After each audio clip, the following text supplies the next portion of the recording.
Hello. कैसे हैं आप सब? आई होप आप सब ने मेरा पार्ट वन एकदम अच्छे से देख लिया, नोट्स वगैरह बना लिया होगा। जो लोग डायरेक्ट मेरा पार्ट टू देख रहे हैं उनसे एक छोटा सा रिक्वेस्ट है, प्लीज आप पहले पार्ट वन कंप्लीट कीजिए, अच्छे से नोट्स बनाइए, बेसिक कंसेप्ट्स को ग्रैब कीजिए, उसके बाद ही ये पार्ट टू देखना स्टार्ट कीजिएगा। चलो, without any delay let's start our lecture number two for not for profit organisation.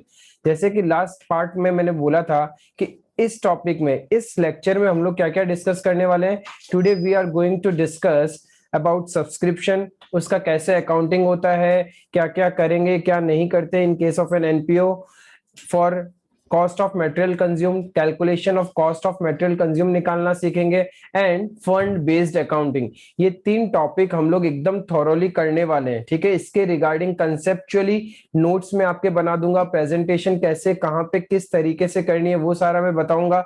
फिर बाद में जब पार्ट थ्री, इफ आप लोग रिक्वेस्ट करोगे तो पार्ट थ्री के अंदर में मैं क्या करूंगा, इनसे रिलेटेड कुछ एक एक दो दो क्वेश्चंस भी कवर कर लूंगा, ताकि आपके कंसेप्ट और अच्छे से बिल्डअप हो जाए, ठीक है। चलो, आज जो हम लोग फर्स्ट टॉपिक स्टार्ट करेंगे दैट इज अबाउट सब्सक्रिप्शंस।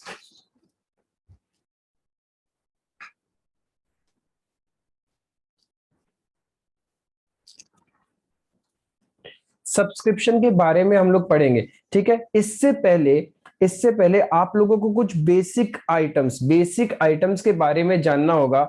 जैसे कि कुछ टर्म होता है, क्लास 11 में आपने पढ़ा था रिप्रेजेंटेटिव पर्सनल नेचर के account.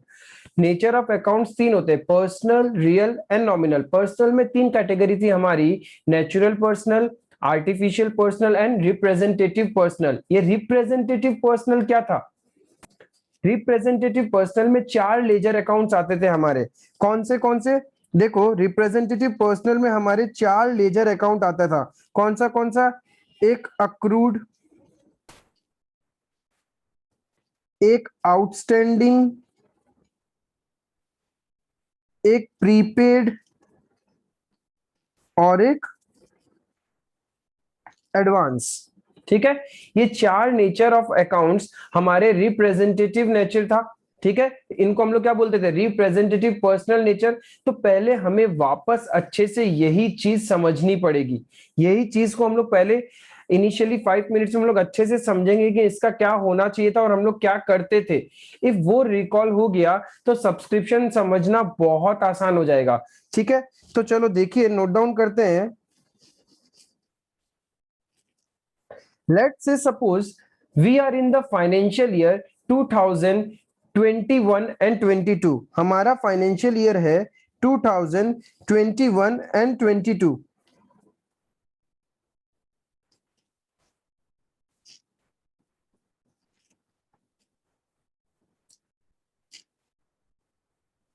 Twenty one twenty two बोले तो 1 अप्रैल 2021 एंड 31 मार्च 2022। हमें इस करंट फाइनेंशियल ईयर में 31 मार्च 2022 पे एक नॉट फॉर प्रॉफिट ऑर्गेनाइजेशन का हमें इस डेट के ऊपर इसका फाइनेंशियल स्टेटमेंट बनाना होता है। एक एनपीओ का फाइनेंशियल स्टेटमेंट कब बनेगा? ईयर एंड में। फाइनेंशियल स्टेटमेंट्स में हम लोग क्या क्या यहाँ पे बनाएंगे? एक बनाएंगे रिसिप्शन पेमेंट, और एक बनाएंगे इनकम एंड एक्सपेंडिचर, और एक बैलेंस शीट। तो कुछ चीजें समझो, जैसे कि लास्ट ईयर क्या होगा हमारे लिए? करंट ईयर 2021-22 है, तो हमारा प्रीवियस ईयर क्या होगा? Right, 2020 and 21। हमारा प्रीवियस ईयर होगा 2020 एंड 21।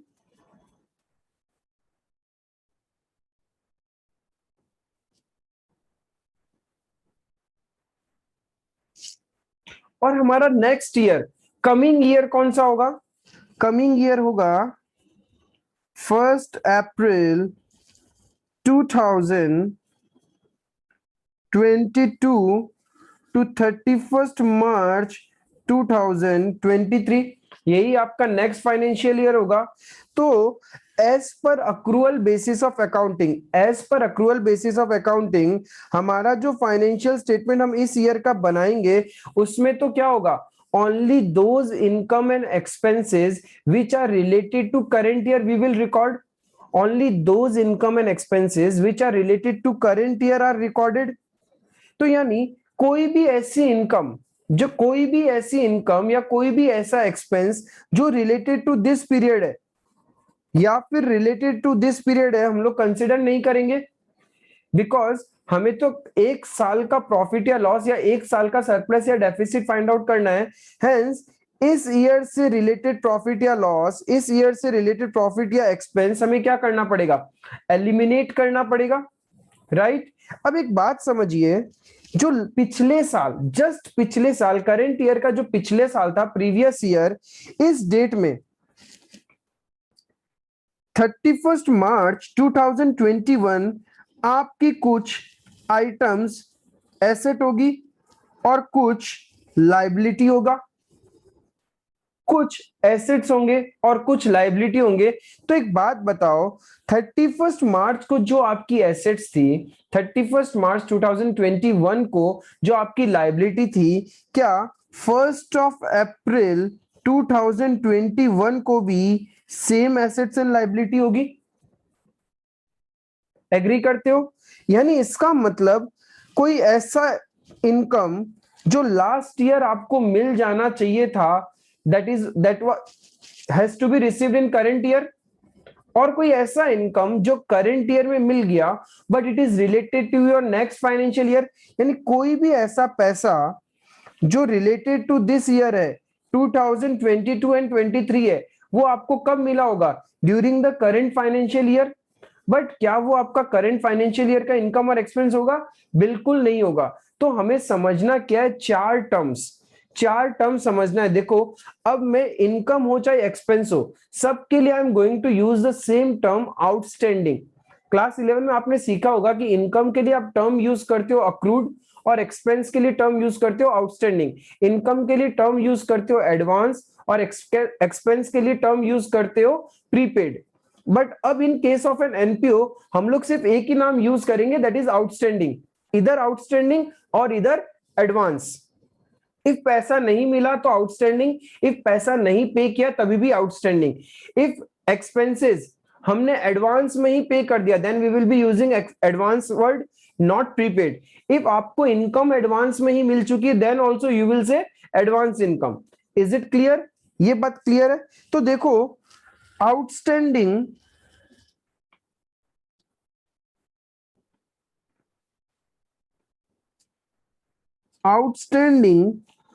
as on 31 मार्च 21, जो पैसा 31 मार्च 2021 को बाकी होगा, वही पैसा तो 1 अप्रैल 2021 को बाकी होगा, is equals to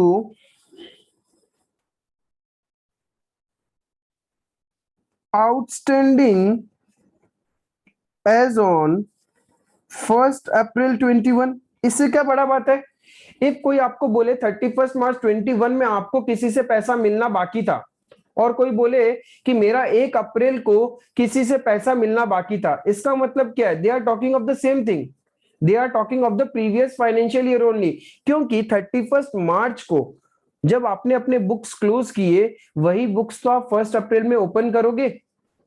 data will be the same. Over the night कुछ चेंजेस तो आने वाला है नहीं कि रात को कुछ ऐसा सपना आया, अनहोनी सा हुआ, सारे फिगर्स बदल गए, मेरी एसेट्स लाइबिलिटीज में कन्वर्ट हो गई, लाइबिलिटीज एसेट्स में कन्वर्ट हो गई, एसेट्स थी 5 लाख की वो 50 लाख की हो गई। ऐसा तो कुछ होने वाला नहीं है।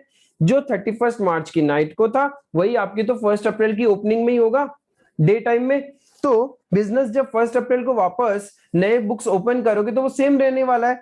सो कोई भी ऐसा इनकम जो आपका आउटस्टैंडिंग था, या कोई भी ऐसी एक्सपेंस जो आपकी आउटस्टैंडिंग थी 31 मार्च 2021, वही आपका आउटस्टैंडिंग रहना है as on 1 April 2021।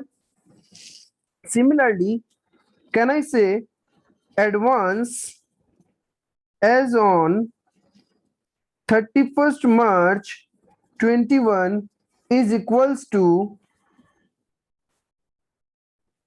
advance as on 1 April 21। Same चीज है। आपको एडवांस में ही पैसा मिल गया था या फिर आपने एडवांस में ही किसी को पे कर दिया था, वो सेम ही रहेगा। Now understand with the context to income and expense. एक होता है बिजनेस में इनकम और एक होता है एक्सपेंस।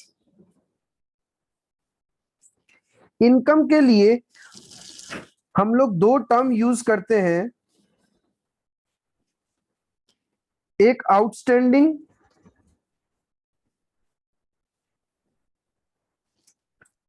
और एक एडवांस इनकम। एक्सपेंस के लिए भी सिमिलरली दो टर्म यूज होंगे हमारे, एक होगा आउटस्टैंडिंग एक्सपेंस और एक होगा advance expense.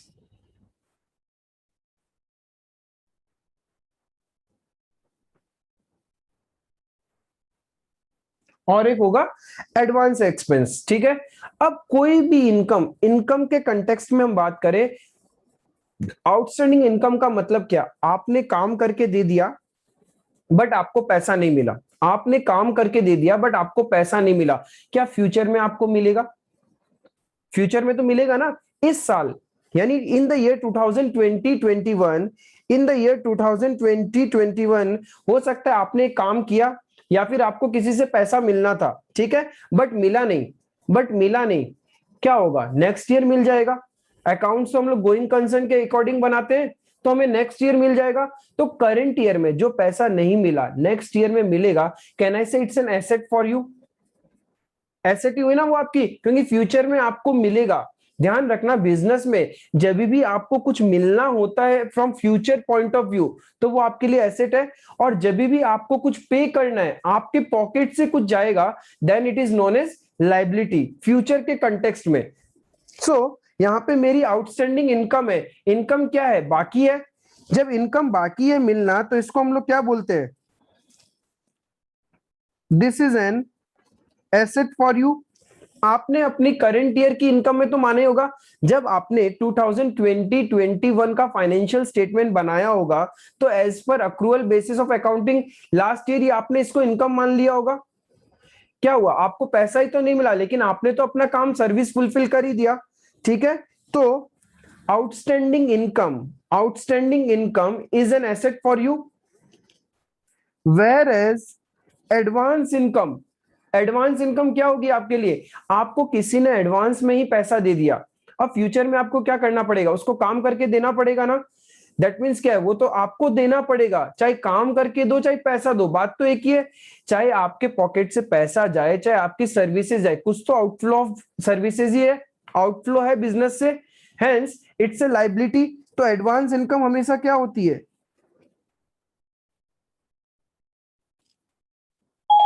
Liability. Advance income क्या होगा? हमेशा liability. Similarly expense, last year, पिछले साल आपने कुछ खर्चा किया बट उसका पेमेंट नहीं किया, आपने कुछ एक्सपेंसेस किए बट उसका पेमेंट नहीं किया, तो फ्यूचर में देना पड़ेगा ना। जब भी फ्यूचर में देना पड़ेगा, it's a liability. Hence outstanding expense क्या होता है? हमेशा आपके लिए लायबिलिटी। और एडवांस एक्सपेंस बोलो या प्रीपेड एक्सपेंसेस बोलो, बात एक ही होता है। प्रीपेड एक्सपेंस आपके लिए क्या हो जाएगा? आपने पहले ही किसी को पैसा दे दिया, अब फ्यूचर में क्या करोगे? उससे सर्विसेज लोगे। Just like mobile recharge, mobile में आप क्या करते हो? प्रीपेड, पहले रिचार्ज करते हो, बाद में मोबाइल ऑपरेटर से सर्विसेज लेते हैं हम लोग। तो वो क्या है? वो हो गया आपका प्रीपेड एक्सपेंसेस। एक बार आपने पेमेंट कर दिया, एक बार आपने रिचार्ज करवा दिया, क्या मोबाइल ऑपरेटर आपको मना कर सकता है क्या सर्विस यूज करने के लिए? नहीं, वो ऑब्लाइज्ड है, उसकी ऑब्लिगेशन हो चुकी है कि वो आपको सर्विस यूज करने देना ही पड़ेगा। हेंस फ्यूचर में आपको कुछ मिलेगा रिटर्न में, आपने पैसा पहले ही दे दिया, अब रिटर्न में आपको मिलेगा। तो बिजनेस में जब भी कुछ आता है या मिलता है, तो क्या होता है? वो assets. Hence advance expenses will always be asset for you. ये चीज क्लियर है आपको? अब देखिए, सब्सक्रिप्शन के पॉइंट ऑफ व्यू से समझते हैं। सब्सक्रिप्शन क्या होता है? पहले तो ये लिख लेते हैं, सब्सक्रिप्शन होता क्या है।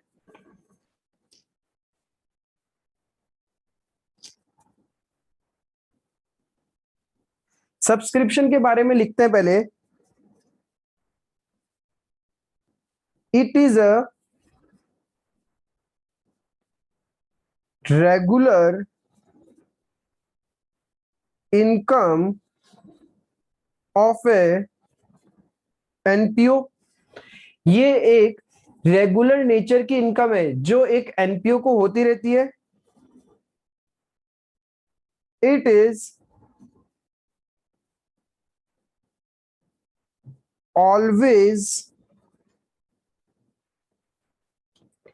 treated as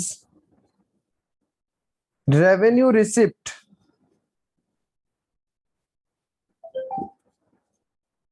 hence shown as an income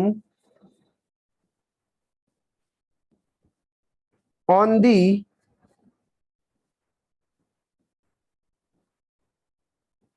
income on the credit side of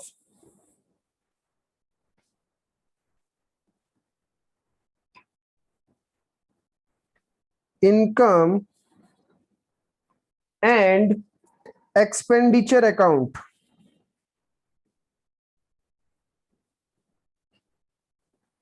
पहले तो ये चीज क्लियर होना जरूरी है कि एक रेवेन्यू रिसिप्ट है। एंड जिसने मेरा पार्ट वन, फिर से मैं डिस्क्लेमर दे रहा हूं, जिसने मेरा पार्ट वन नहीं देखा वो देख ले, वहां पे मैंने अच्छे से समझाया what is revenue receipts and what is capital receipts. And if आपने अच्छे से नोट्स बनाए हैं तो आप समझ पाओगे कि इसको मैंने रेवेन्यू रिसिप्ट्स क्यों बोला और रेवेन्यू रिसिप्ट्स होता क्या है। Is it clear? और इनकम एंड एक्सपेंडिचर के बारे में भी मैंने बताया कि क्या होता है, हम लोग कैसे प्रिपेयर करते हैं उसको। सो ये क्लियर है। अब देखो इनकम, इनकम के केस में क्या हो सकता है कि आप करंट फाइनेंशियल ईयर में है, करंट फाइनेंशियल ईयर में आपको क्या होगा, कुछ पैसा मिलेगा। तो जब पैसा मिलेगा तो प्रेजेंटेशन कैसे करोगे, अकाउंटिंग ट्रीटमेंट सब्सक्रिप्शन की कैसे करेंगे हम लोग, अकाउंटिंग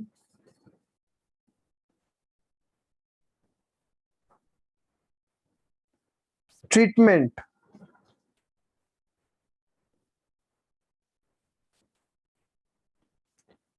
सबसे पहले ड्यूरिंग द रनिंग ईयर, हमारा ईयर कौन सा है 2021 and 22। During the running year पहले तो आपको सब्सक्रिप्शन मिलेगा। सब्सक्रिप्शन क्या होता है, अपने मेंबर्स, हमारे जो एनजीओ के, हमारी जो ऑर्गेनाइजेशन के मेंबर्स है वो क्या करते हैं, ईयरली फीस पेमेंट करते हैं, उसी को हम लोग बोलते हैं सब्सक्रिप्शन फीस। ठीक है, तो हमें ड्यूरिंग द ईयर पैसा रिसीव होगा। रिसीव होगा तो सबसे पहले हम कहां रिकॉर्ड करते हैं, सबसे पहले तो एक एनपीओ क्या करता है, अपना रिसिप्ट एंड पेमेंट अकाउंट बनाता है। तो सबसे पहले हम भी क्या करेंगे, जितना भी सब्सक्रिप्शन रिसीव हुआ होगा वो हम लोग रिसिप्ट एंड पेमेंट साइड में रिकॉर्ड करेंगे। रिसिप्ट एंड पेमेंट अकाउंट में कहां रिकॉर्ड करेंगे, रिसिप्ट एंड पेमेंट अकाउंट में हम लोग रिकॉर्ड करेंगे।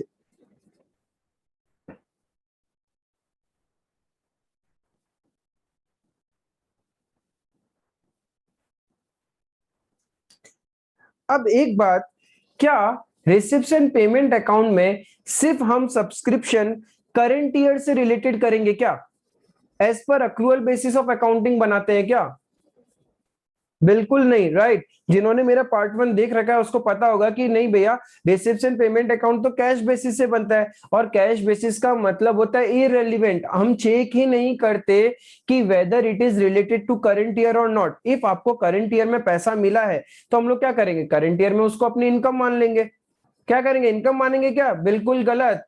करंट ईयर में हम उसको रिसीव कर लेंगे। रिसीव करने का मतलब होता है हम लोग रिसिप्ट साइड में उसको लिख लेंगे, सिंपल। तो रिसिप्ट एंड पेमेंट के दो साइड होता है, एक रिसिप्ट साइड और एक पेमेंट साइड।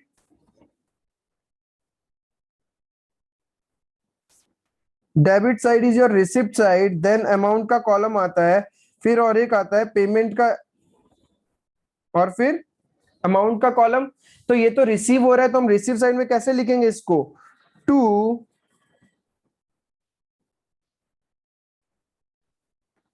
सब्सक्रिप्शन।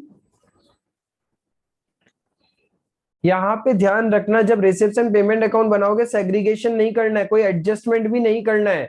ठीक है, डायरेक्टली जितना मिला, वेदर मेंबर ने इस साल का पैसा दिया हो, मेंबर ने नेक्स्ट ईयर का पैसा दिया हो, या फिर मेंबर ने प्रीवियस ईयर का पैसा दिया हो, हमें दिमाग ही नहीं लगाना। बस टोटल अमाउंट, टोटल जितना सब्सक्रिप्शन मिला है वो हम लोग लिख लेंगे, टोटल जितना सब्सक्रिप्शन मिला है वो हम लोग लिख लेंगे।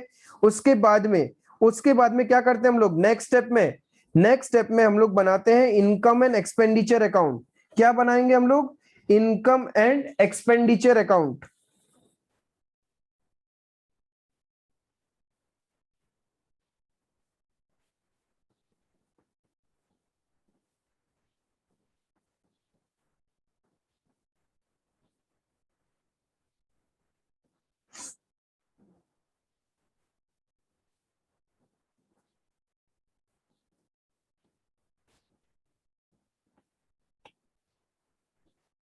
इनकम एंड एक्सपेंडिचर में क्या होता है,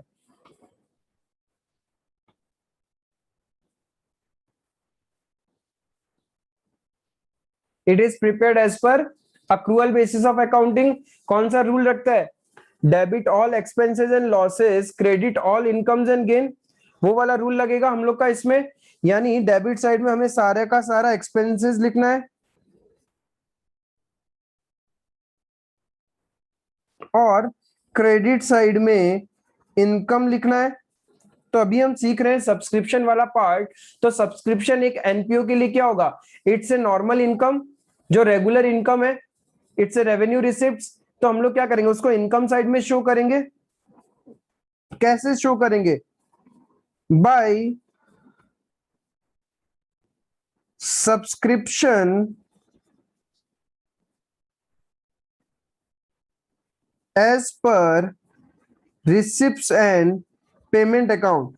पहले तो हम लोग क्या करेंगे, पूरा का पूरा सब्सक्रिप्शन, टोटल सब्सक्रिप्शन आपको ड्यूरिंग द ईयर जितना रिसीव हुआ है वो हम लिख लेंगे, ठीक है। उसके बाद में आपको चेक करना है कि लास्ट ईयर कौन से मेंबर या फिर कितने मेंबर्स थे जिनसे फीस मिलना बाकी था। यानी लास्ट ईयर की आपकी आउटस्टैंडिंग सब्सक्रिप्शन कितनी थी। तो लास्ट ईयर की आउटस्टैंडिंग सब्सक्रिप्शन अब हम कैसे चेक करेंगे, क्वेश्चन आपको डेटा देगा और उसके बाद में सबसे पहले आप बनाओगे ओपनिंग बैलेंस शीट बनाएंगे। तो हमें ओपनिंग बैलेंस शीट से पता चलेगा, ओपनिंग बैलेंस शीट कैसे बनेगी। ओपनिंग बैलेंस शीट का मतलब होता है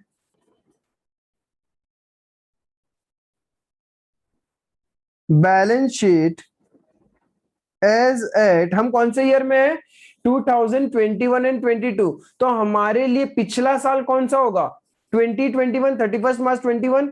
तो यानी balance sheet as eight 31 March 21 बोलो या फिर 1 अप्रैल 21 बोलो, बात एक ही है। जो 1 अप्रैल को बैलेंस शीट बनती है उसको हम लोग ओपनिंग बैलेंस शीट बोलते हैं। अब इस ओपनिंग बैलेंस शीट में क्या होगा,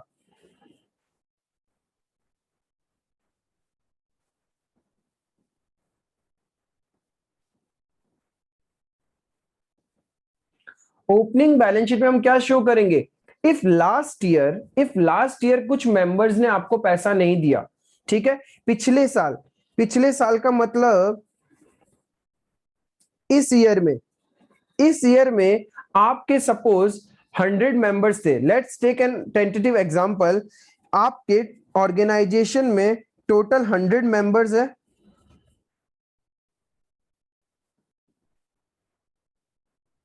और पर मेंबर फीस कितनी है,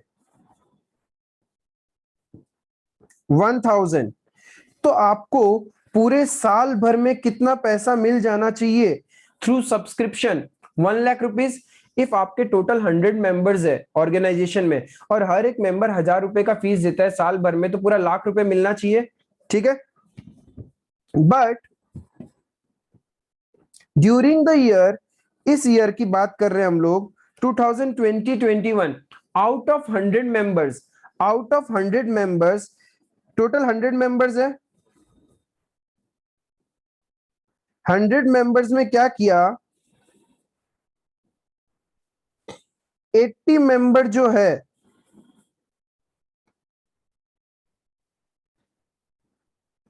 आपके जो 80 मेंबर्स है उन्होंने फुल फीस पेमेंट कर दिया, फुल अमाउंट, पूरा का पूरा सब्सक्रिप्शन पेमेंट किया।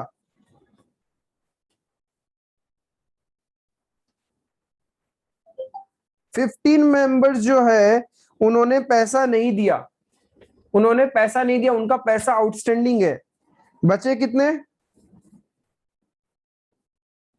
5 मेंबर।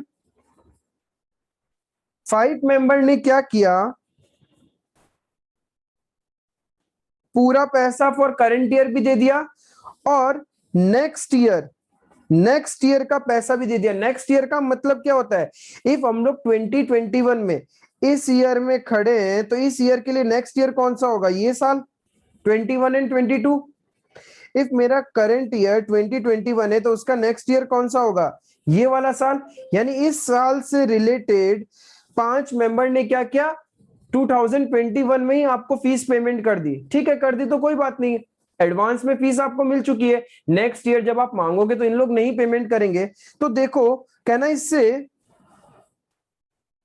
पिछले साल जिन मेंबर्स ने आपको फीस नहीं दी होगी उन मेंबर्स की फीस आपने आउटस्टैंडिंग सब्सक्रिप्शन बोल के लिखा होगा बैलेंस शीट में, क्योंकि फ्यूचर में उम्मीद करते हैं ना उनसे मिलेगा, फ्यूचर में उम्मीद करेंगे। इस साल नहीं दिया बट नेक्स्ट ईयर तो देंगे, मेंबर तो कंटिन्यू है वो हमारे। तो आपने बैलेंस शीट में किस तरफ दिखाया होगा, बैलेंस शीट में आपने कैसा लिखा होगा,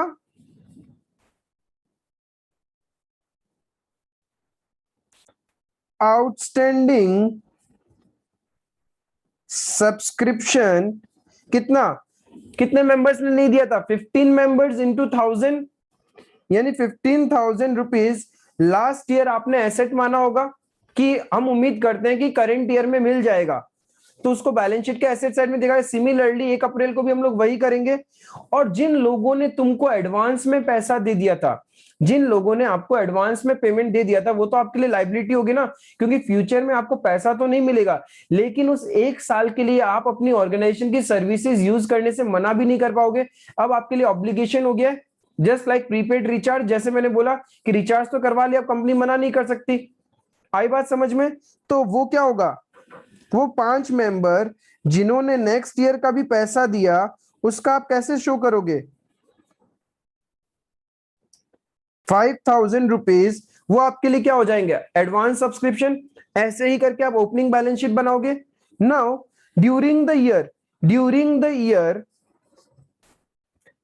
ईयर फिर आप चेक करोगे कि रनिंग ईयर में, करंट फाइनेंशियल ईयर में आपको कितने मेंबर से पैसा मिला है टोटल, क्या पुराने मेंबर्स का पैसा मिल चुका है क्या। ठीक है, तो हमें तो क्या करना है, कोई भी साल का पैसा हो रिसिप्शन पेमेंट में तो रिकॉर्ड किया होगा, तो आपको चेक करना पड़ेगा कि रिसिप्शन पेमेंट अकाउंट में टोटल आपको कितना सब्सक्रिप्शन मिला है, टोटल आपको कितना सब्सक्रिप्शन मिला है। Is it clear? आपको ये चीजें चेक करनी पड़ेगी। तो एक बात बताओ, इफ क्वेश्चन कुछ नहीं बोले, हम हमेशा प्रैक्टिकल लाइफ में क्या एज्यूम करते हैं कि पहले पुराना हिसाब क्लियर होगा फिर नेक्स्ट होगा। सपोज आप किसी से 10,000 रुपए मांगते थे पहले से, ठीक है, आप किसी से 10,000 रुपए मांगते थे, अब वो आपसे और उधार मांगने आया है 10,000 रुपए, आपने 10,000 और दे दिए, ठीक है। अब उसने आपको थोड़े से कुछ पेमेंट कर दिया, तो आप क्या करोगे, पहले पुराना हिसाब से क्लियर करोगे या फिर नए वाले हिसाब से।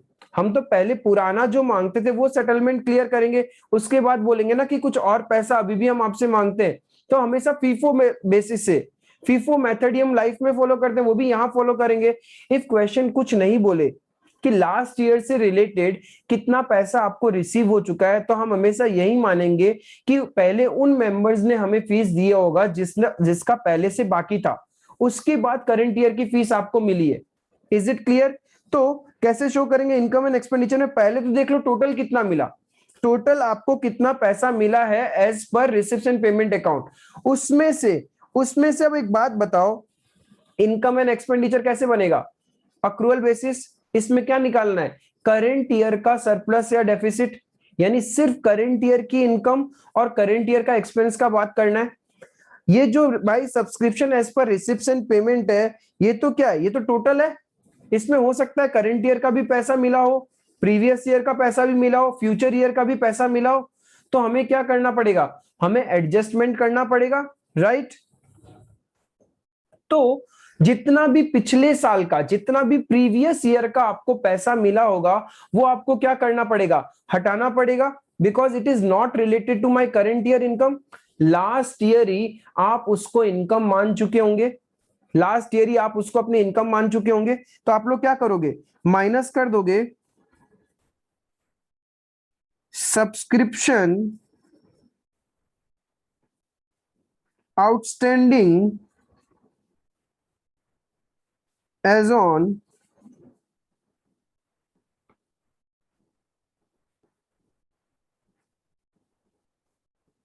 फर्स्ट अप्रैल, जो भी ईयर में होंगे हम लोग, जिस भी ईयर में होंगे। या फिर इसको आप ऐसे नहीं लिख के आप और एक टर्म भी यूज कर सकते हैं,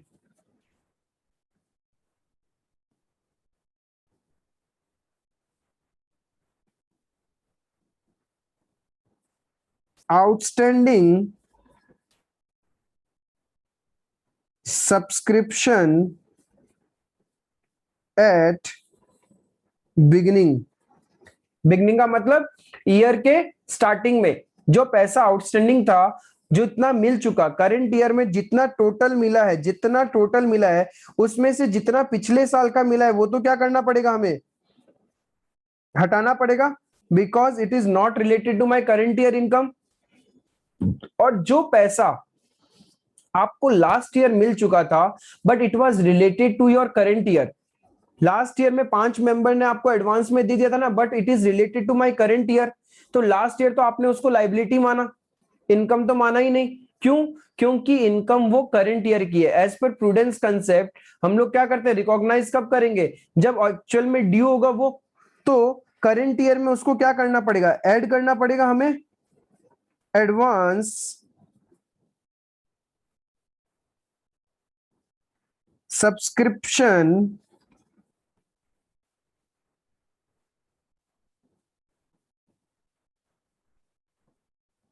at beginning, because this advance subscription is related to my current year, though it has been received in previous year but it is related to current year, hence we have to include it in my current year income। ये बात clear है आप लोगों को? उसके बाद में देखो, ऐसा भी तो हो सकता है, ऐसा भी तो हो सकता है कि करंट ईयर में कुछ मेंबर्स मुझे फ्यूचर का पैसा भी दे दे, जैसे पिछले साल हुआ था, 5 मेंबर ने आपको एडवांस दिया था। हो सकता है ना करंट ईयर में भी आपको कमिंग ईयर, नेक्स्ट ईयर से रिलेटेड आपको कुछ मेंबर सब्सक्रिप्शन की फीस दे दे, तो उसको हम लोग क्या बोलेंगे, advance related to current year. Current year में एडवांस मिला but it is related to my future year. मिला तो करंट ईयर में है ना, इफ मिला करंट ईयर में है तो आपके रिसेप्शन पेमेंट अकाउंट में तो आपने लिखा होगा, बट क्या रिसेप्शन पेमेंट अकाउंट में लिखा होगा मतलब इस अमाउंट में आ रहा होगा। If it is receive during the year तो इस अमाउंट में आ रहा होगा, but since it is related to my next financial year तो इनकम भी अब कब बनेंगे, नेक्स्ट फाइनेंशियल ईयर। इसका मतलब क्या हुआ, करंट ईयर में हमें उसे एलिमिनेट करना पड़ेगा। एलिमिनेट करने का मतलब क्या है, माइनस करना पड़ेगा, minus advance subscription at end, you can say at end और you can say current year का डेट भी लिख सकते हो, 31 March 2022, advance subscription at 31 March 2022। Current year की एंड में एडवांस है, इसका मतलब it is related to my next financial year, तो वो हम एलिमिनेट कर देंगे। नाउ इफ करंट ईयर का, इफ कुछ मेंबर्स ने करंट ईयर से रिलेटेड फीस नहीं दी तो क्या उसको हम इंक्लूड नहीं करें क्या हमारी इनकम में? उनको तो इंक्लूड करना पड़ेगा, because it is related to my current year and accrual basis तो क्या बोलता है, whether amount has been received or not it has to be recognized। पैसा मिलो चाहे नहीं मिलो, but if it is related to your running financial year then it has to be account for। तो हम लोग क्या करेंगे, कोई भी ऐसा सब्सक्रिप्शन का फीस जो आपका रिलेटेड टू करंट ईयर है, जो नहीं मिला है, उसको इंक्लूड करेंगे यानी ऐड करेंगे। उसको हम लोग क्या करते हैं, आउटस्टैंडिंग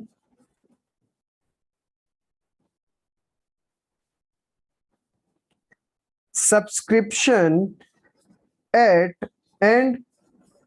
जब आप ये एडजस्टमेंट करोगे तब जाके आपको net income of subscription for current year पता चलेगा। This is the way you have to prepare your income and expenditure account. आई बात समझ में? तो भैया हम जो भी एडजस्टमेंट करते हैं उसका डुअल इंपैक्ट होता है, ये हमने सीखा था। यस, क्यों नहीं होता है? हर चीज, each and every adjustment has got dual impact. देखो, advance at beginning and outstanding at beginning का डुअल इंपैक्ट हो गया। कैसे हो गया? Advance at beginning and outstanding at beginning एक बार ओपनिंग बैलेंस शीट में आया, और दूसरी बार आपने क्या किया? इनकम एंड एक्सपेंडिचर में प्लस माइनस कर दिया। लेकिन advance at and and outstanding eight and, इसका डुअल इंपैक्ट अभी तक नहीं हुआ, यानी इसका सिर्फ सिंगल इंपैक्ट हुआ है। डुअल इंपैक्ट कैसे करेंगे? जब आप क्लोजिंग बैलेंस शीट बनाओगे। क्लोजिंग बैलेंस शीट बनाएंगे तो क्या होगा? बैलेंस शीट एज एट 31 मार्च, जो करंट ईयर का एंड होगा, उस टाइम हम लोग बैलेंस शीट बनाएंगे।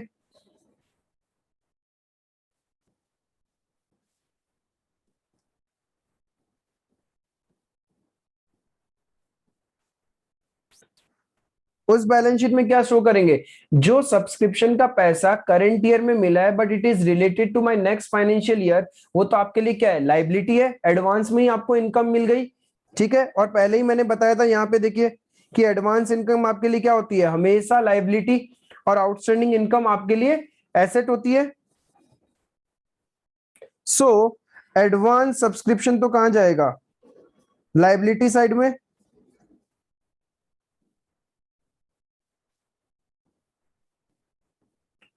और जो आउटस्टैंडिंग सब्सक्रिप्शन है वो कहां आ जाएगा? एसेट साइड में, क्योंकि अभी मिला नहीं है बट फ्यूचर में तो मिलेगा।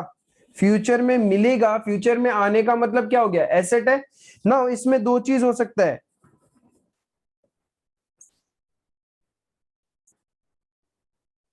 पिछले साल का भी कुछ पैसा बाकी रह सकता है, और करंट ईयर का भी कुछ बाकी हो सकता है। पिछले साल का कैसे बाकी हो सकता है? जैसे कि लास्ट ईयर 5 मेंबर्स ने आपको सब्सक्रिप्शन नहीं दिया था, हो सकता है करंट ईयर में उसमें से 3 मेंबर ने पैसा दे दिया और 2 मेंबर्स का अभी भी बाकी है, तो वो तो कंटिन्यू रहेगा ना आउटस्टैंडिंग वाले अकाउंट में। आई बात समझ में?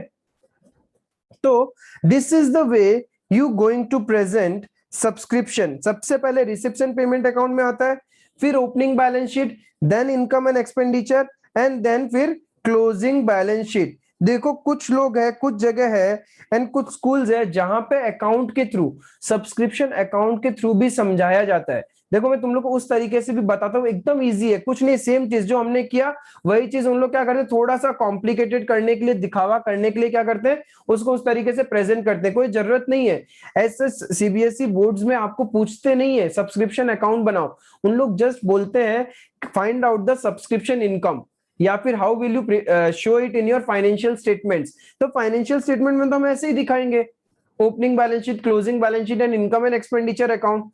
देखो, इफ सब्सक्रिप्शन अकाउंट भी बनाना पड़ जाए तब फिर कैसे बनाओगे? उसके लिए आपको सीखना पड़ेगा journal entry.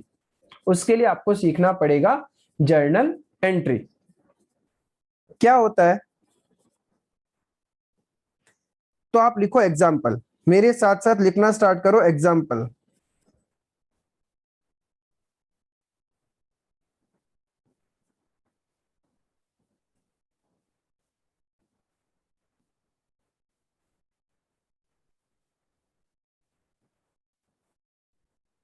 Star health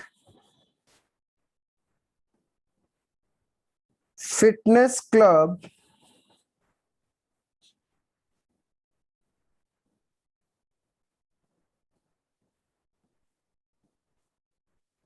has an Star Health Fitness Club, a recognized not-for-profit organization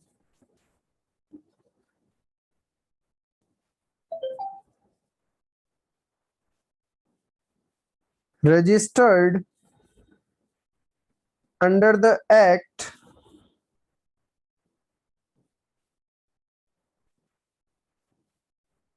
has furnished you the following information.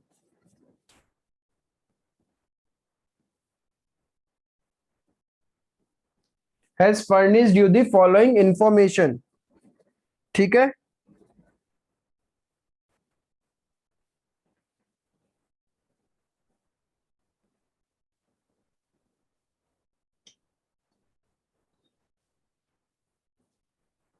तो क्या क्या है?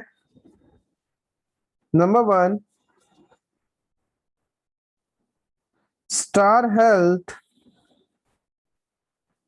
has a total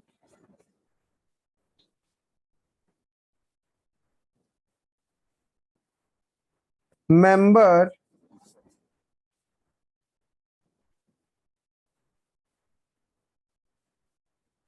has a total 100 member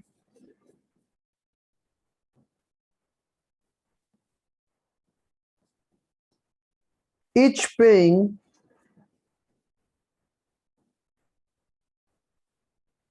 an annual subscription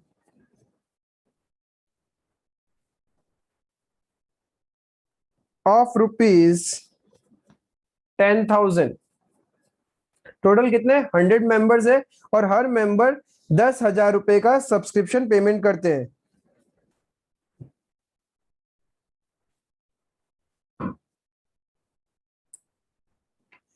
During the year,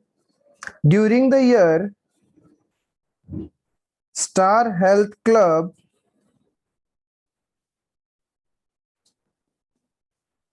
received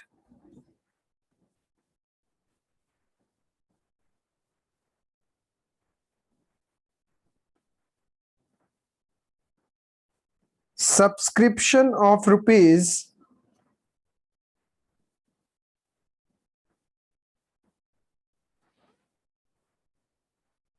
1,50,000.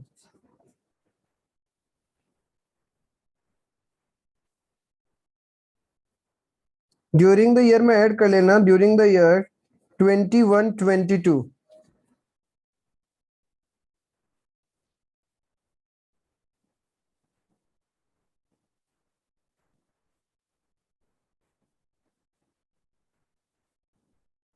Out of the rupees 1,50,000, it included fees of members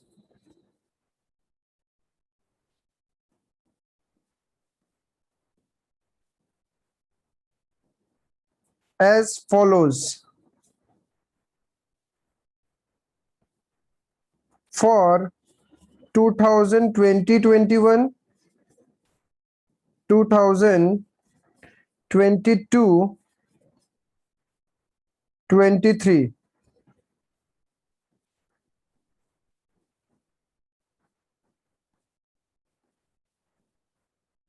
पिछले साल के 3 member की fees और future year के 7 मेंबर्स की fees.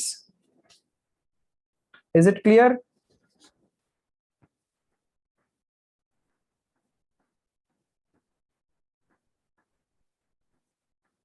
Show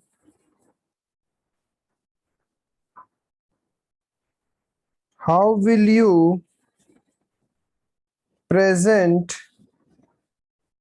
in the financial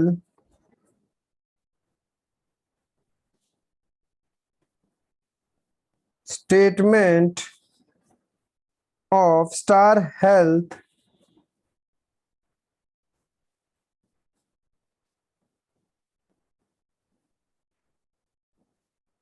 Fitness Club. ठीक है, जिन्होंने लिख लिया अच्छा है, जिन्होंने नहीं लिखा वो पॉज करके लिख सकते हैं. ठीक है, हम लोग डिस्कस करते हैं. सो एक स्टार हेल्थ फिटनेस क्लब है जिसके 100 मेंबर्स है, हर मेंबर 10,000 का फीस पेमेंट करता है. During the year, running year में टोटल सब्सक्रिप्शन फीस मिला आपको 1,50,000। 1,50,000 में क्या है, 3 मेंबर ने पिछले साल का फीस पेमेंट किया है और 7 मेंबर्स ने फ्यूचर ईयर का पेमेंट किया है। आपको दिखाना है उसको फाइनेंशियल स्टेटमेंट। तो पहले तो हम लोग शो करते हैं जैसे हमने अभी अभी डिस्कस किया था, ऊपर में करना सीखा था। तो सबसे पहले क्या बनेगा हम लोगों का, ओपनिंग बैलेंस शीट।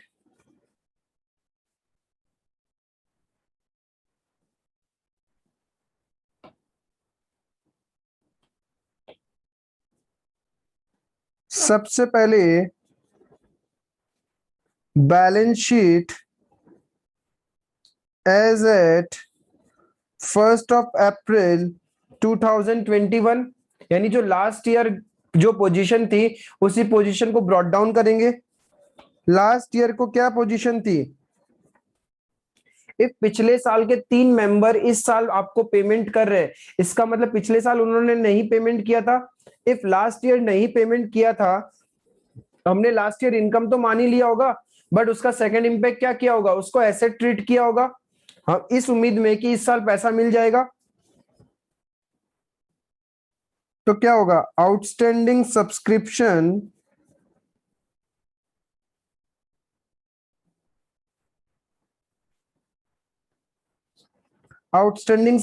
पिछले साल हर मेंबर का 10,000, टोटल 3 मेंबर ने पैसा नहीं दिया था, यानी 30,000 रुपीज। फिर हम लोग क्या बनाएंगे, reception payment account.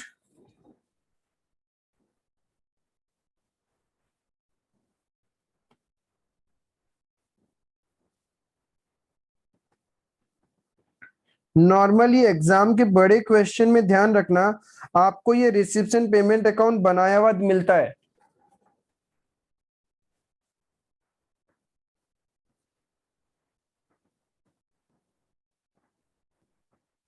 For the year ending 31st March 2022,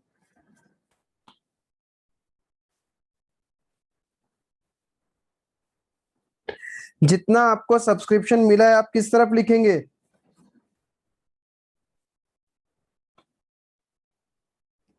receipt side में।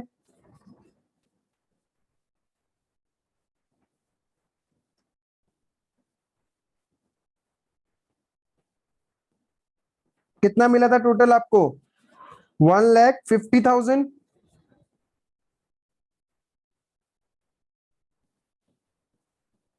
रिसिप्ट एंड पेमेंट अकाउंट बनाने के बाद हम क्या बनाते हैं, इनकम एंड एक्सपेंडिचर अकाउंट।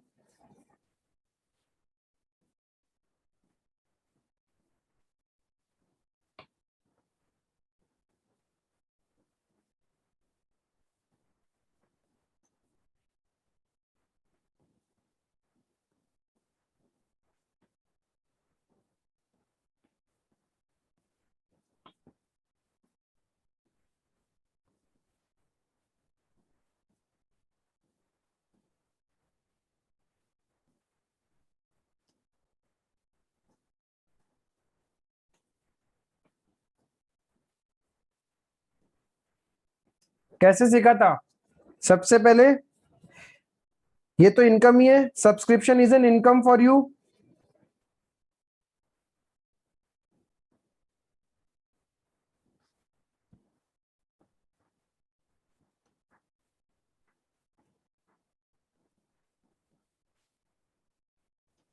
तो इनकम साइड में लिखेंगे बाय सब्सक्रिप्शन।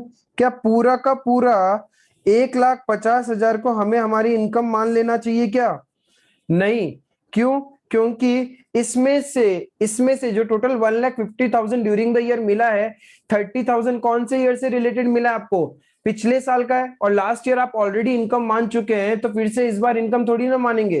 तो हम लोग क्या करेंगे उसको, राइट, माइनस करेंगे उसको, minus outstanding subscription at beginning में जितना आउटस्टैंडिंग था, मतलब 30,000 आउटस्टैंडिंग था, क्या करंट ईयर में पूरा मिल गया, हाँ क्वेश्चन बोल भी रहे पूरा मिल गया, और क्वेश्चन कुछ नहीं बोलता तो हम लोग यही अज्यूम करते पूरा मिल गया। या तो क्या करना होगा, क्वेश्चन को बोलना पड़ेगा कि उस जितना बाकी था उसमें से कितना पैसा आपको मिला है, तो उतना ही पैसा हम रिसीव करते ड्यूरिंग द ईयर, बाकी पैसा मेरे क्लोजिंग बैलेंस शीट में चला जाता कि अभी भी बाकी है। तो टोटल मिल चुका है, तो हम लोग क्या करेंगे, 30,000 को तो इनकम नहीं मानेंगे because this is related to my previous year. अब फ्यूचर ईयर से रिलेटेड कुछ 7 मेंबर्स ने क्या किया, 7 मेंबर्स ने 2022 और 23 का पेमेंट कर दिया, तो क्या वो करंट ईयर की इनकम होगी या 22-23 में मानेंगे, वो तो नेक्स्ट ईयर मानेंगे। तो हमें क्या करना पड़ेगा, उस इनकम को भी माइनस करना पड़ेगा, माइनस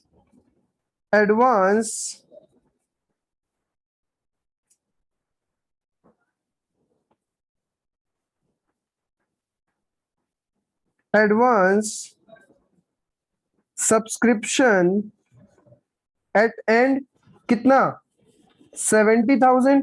7 मेंबर्स ने आपको क्या किया, एडवांस में पेमेंट कर दिया ना, तो वो आपका माइनस हो जाएगा।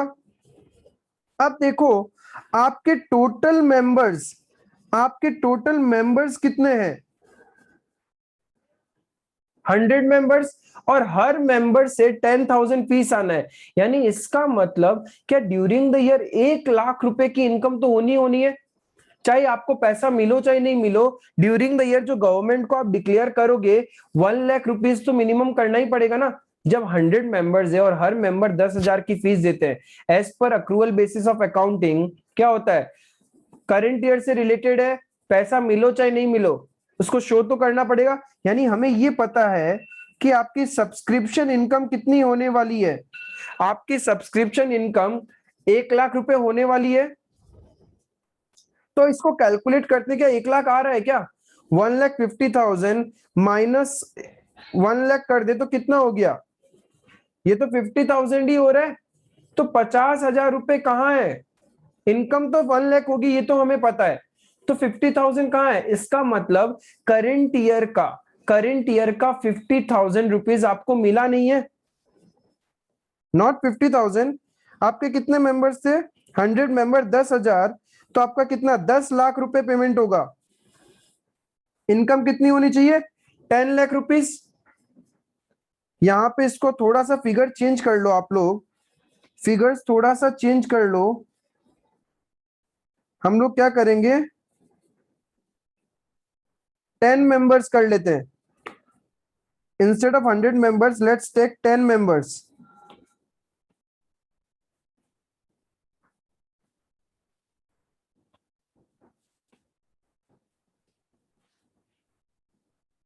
अब ठीक है, इसका मतलब 50,000 क्या है, 50,000 करंट ईयर का बाकी है। करंट ईयर का बाकी हुआ तो क्या हुआ, हमें करंट ईयर की इनकम तो माननी पड़ेगी एज पर अक्रूवल बेसिस। तो कैसे लिखेंगे इसको, plus outstanding subscription at and 50,000, तो ये हो गया आपका 1 लाख। अब क्या करना है, बैलेंस शीट बनाना है ईयर एंड में।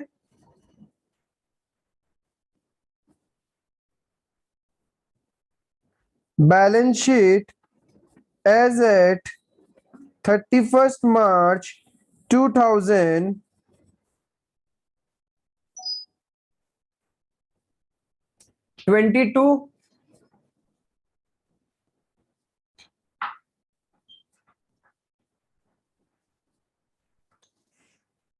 जिन लोगों ने नेक्स्ट ईयर से रिलेटेड पैसा आपको करंट ईयर में दिया है वो तो आपके लिए लाइबिलिटी है, जिसको हम लोग क्या बोलते हैं, एडवांस सब्सक्रिप्शन।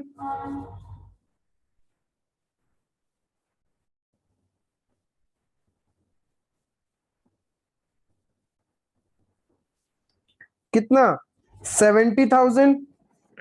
और जिन लोगों ने करंट ईयर का पैसा नहीं दिया वो आपके लिए क्या है, फ्यूचर में मिलेगा आपको, हेंस इट्स एन एसेट।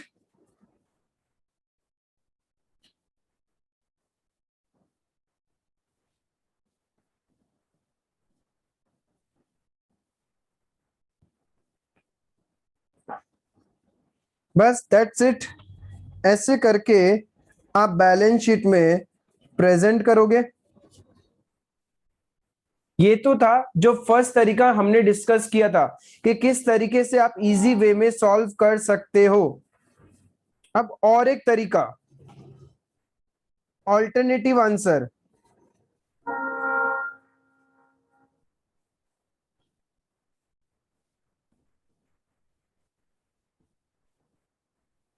और किस तरीके से हम लोग निकाल सकते हैं, हम लोग सब्सक्रिप्शन अकाउंट बना के भी कर सकते हैं।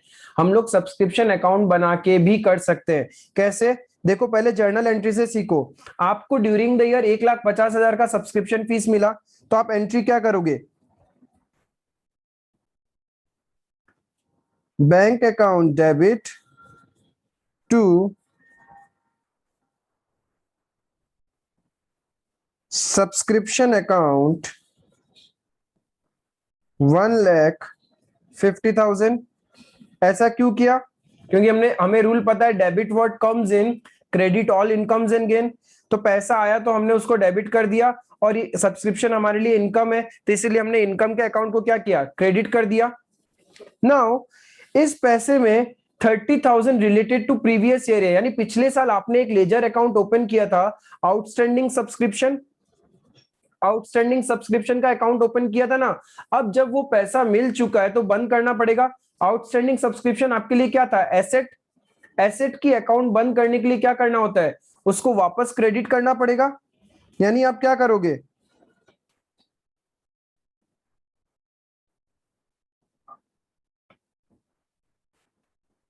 टू आउटस्टैंडिंग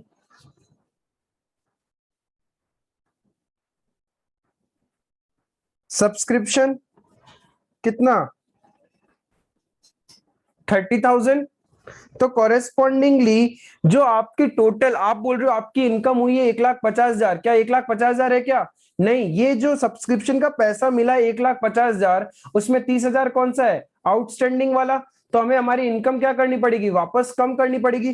कम करनी होगी तो क्या एंट्री करेंगे? डेबिट कर देंगे। Subscription account debit 30,000।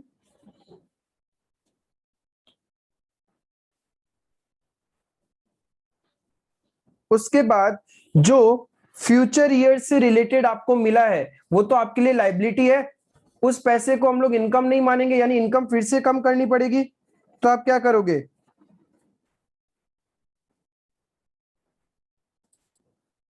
लाइबिलिटी हमेशा क्रेडिट होती है टू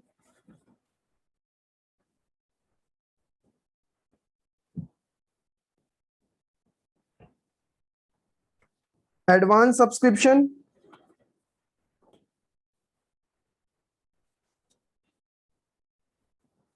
आप नरेशंस भी लिख सकते थे।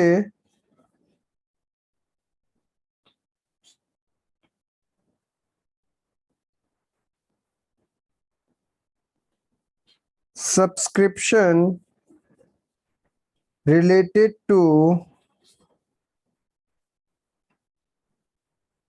नेक्स्ट फाइनेंशियल ईयर कितना था? 70,000।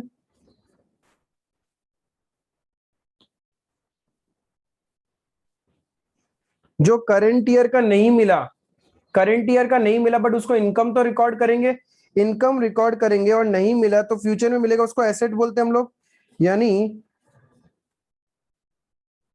Outstanding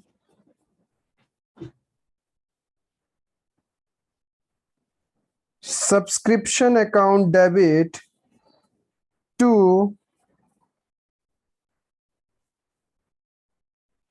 subscription account 50,000।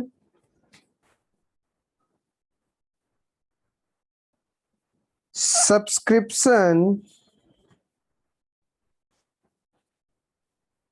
related to current year but not received.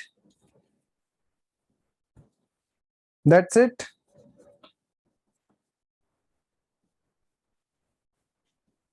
इस तरीके से भी हम लोग क्या कर सकते हैं, इन पोस्टिंग को, इस सारी पोस्टिंग को जब आप सब्सक्रिप्शन अकाउंट में लिखोगे तो automatically subscription income for the year पता चल जाएगा आपको, बैलेंस सीडी। देखो अब इसका जब सब्सक्रिप्शन अकाउंट बनाओगे तो कैसा बनेगा,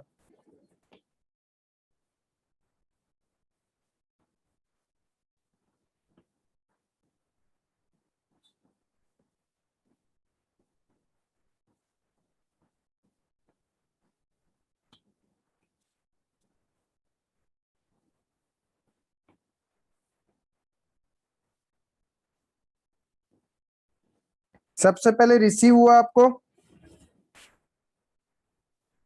तो आप क्या लिखोगे, by bank account, subscription is your income account, तो रूल क्या होगा, debit all expenses and losses, credit all income and gain. तो क्रेडिट साइड में लिखेंगे जब जब इनकम होगी आपको, ठीक है, इज इट क्लियर। तो भाई बैंक कितना आएगा अपने को, टोटल कितना मिला था, 1,50,000। हम लोग लिख लेंगे इनकम एक बार के लिए, जितना पैसा मिला उसको सारी की सारी इनकम मान लेंगे, बट इसमें से रिलेटेड टू फ्यूचर ईयर कितना था वो हटा देंगे, और पास्ट ईयर वाली इनकम भी हटा देंगे। टू आउटस्टैंडिंग सब्सक्रिप्शन, ब्रैकेट में आपके नॉलेज के लिए लिख के रखता हूं, यहां क्यों लिखा, क्योंकि रिलेटेड टू प्रीवियस ईयर है, ये पिछले साल से रिलेटेड है ये मेरी इनकम।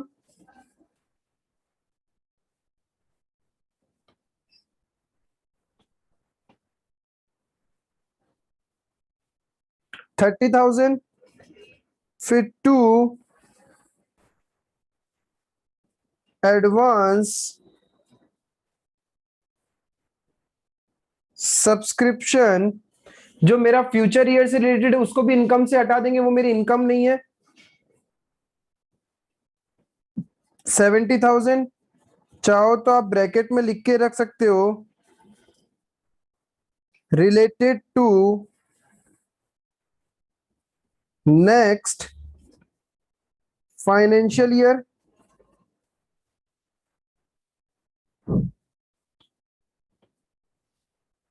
और जो करंट ईयर का था जो मिला नहीं आपको, आउटस्टैंडिंग है, उसको इनकम मानना पड़ेगा बाय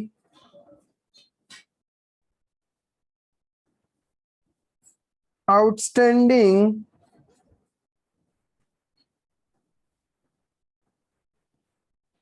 सब्सक्रिप्शन 50,000। तो इस अकाउंट को कैसे बैलेंस करेंगे, अब जो भी आपकी नेट अकाउंट का बैलेंस आएगा सब्सक्रिप्शन अकाउंट का, वो कहां जाएगा, इनकम एंड एक्सपेंडिचर में। तो देखो आपका क्रेडिट साइड का टोटल है 2 लाख और डेबिट साइड में 1 लाख, तो हम लोग डेबिट साइड में क्या लिखेंगे, to transfer to income and expenditure account, या फिर to balance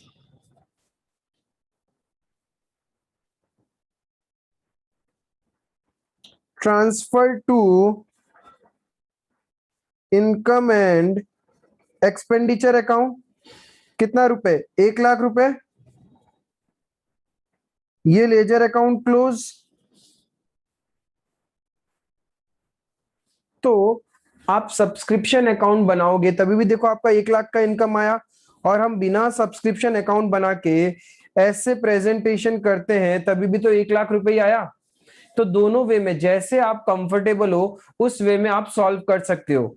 is it clear, that was everything about subscription. और एक छोटा सा चीज आप लिख के रखो, सेल्फ नोट बना के,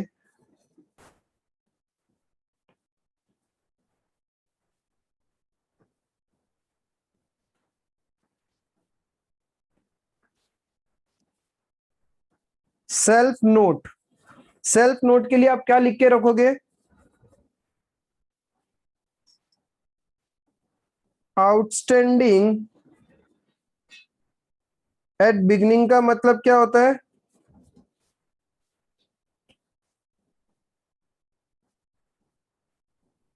वो पैसा जो लास्ट ईयर मिल जाना चाहिए था बट नहीं मिला। वो पैसा जो लास्ट ईयर मिल जाना चाहिए था but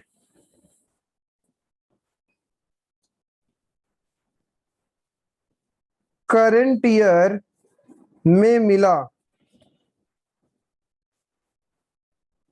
hence income not related for current year. It is an income of previous year. जब भी आपको डाउट हो कि आउटस्टैंडिंग एट बिगनिंग का मतलब क्या होता है, इसको रीड कर लेना, आपको समझ में आ जाएगा।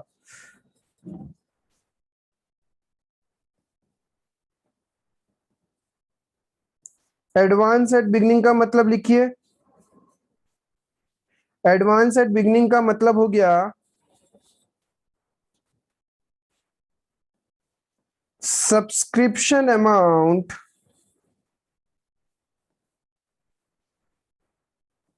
related to current year received in last year। इस साल का रिलेटेड पैसा पिछले साल ही आपको मिल चुका था, hence it will be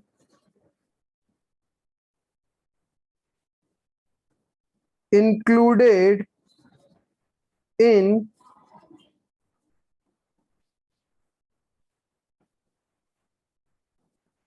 current year's income। क्योंकि वो तो करंट ईयर का है, तो करंट ईयर की इनकम में इंक्लूड करना पड़ेगा, प्लस करना पड़ेगा।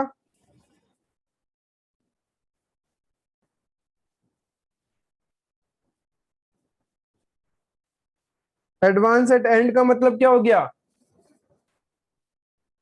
Amount related to future year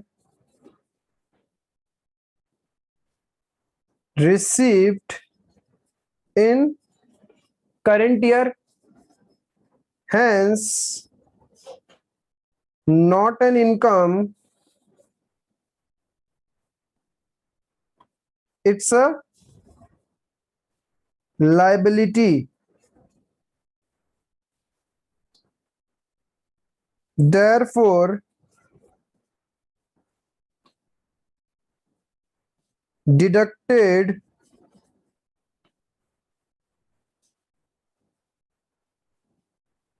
therefore deducted while calculating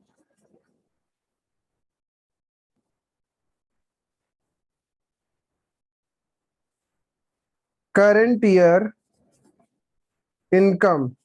current year की इनकम जब हम कैलकुलेट करेंगे तो वो क्या होगा, वो माइनस होगा वहां से।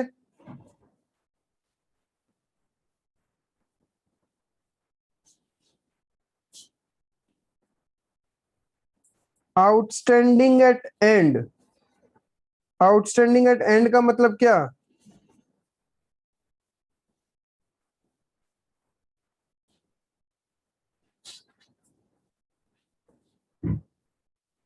बोलो आउटस्टैंडिंग एट एंड का मतलब क्या।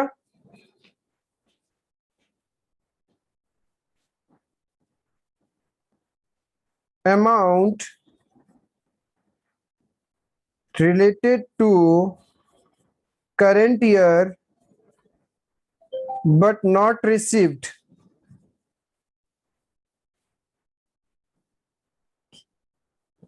hence will be added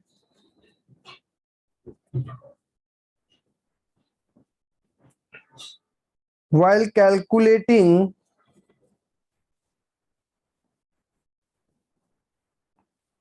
subscription income for current year. Is it clear? ये था आपके लिए सब्सक्रिप्शन पूरा का पूरा। This is the way you are going to present and understand subscription. I hope इससे आपका सारे क्वेश्चन सब्सक्रिप्शन के सॉल्व हो जाएंगे। हाँ, एक जगह डाउट आएगा, एक जगह आपको टर्मिनोलॉजी मिलेगा जो कि बहुत इंपॉर्टेंट है, आप लिख के रखिए। एक होता है subscription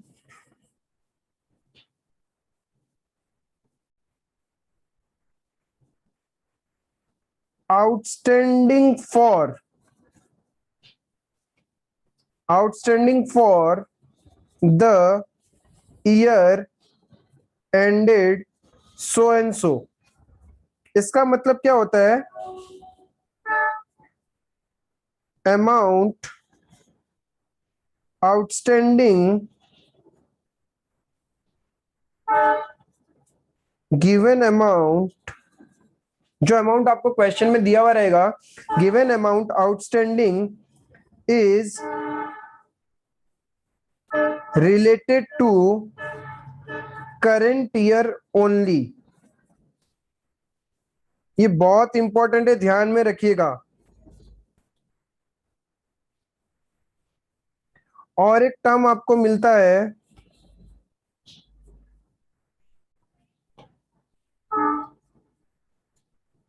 subscription outstanding as eight 31 मार्च समथिंग। ऐसा कुछ मिला हुआ लिखा हुआ मिलेगा आपको क्वेश्चन में। इसका मतलब क्या है? Given amount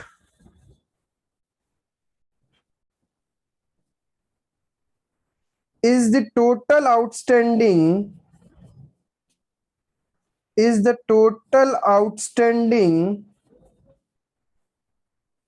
on 31st March. That is,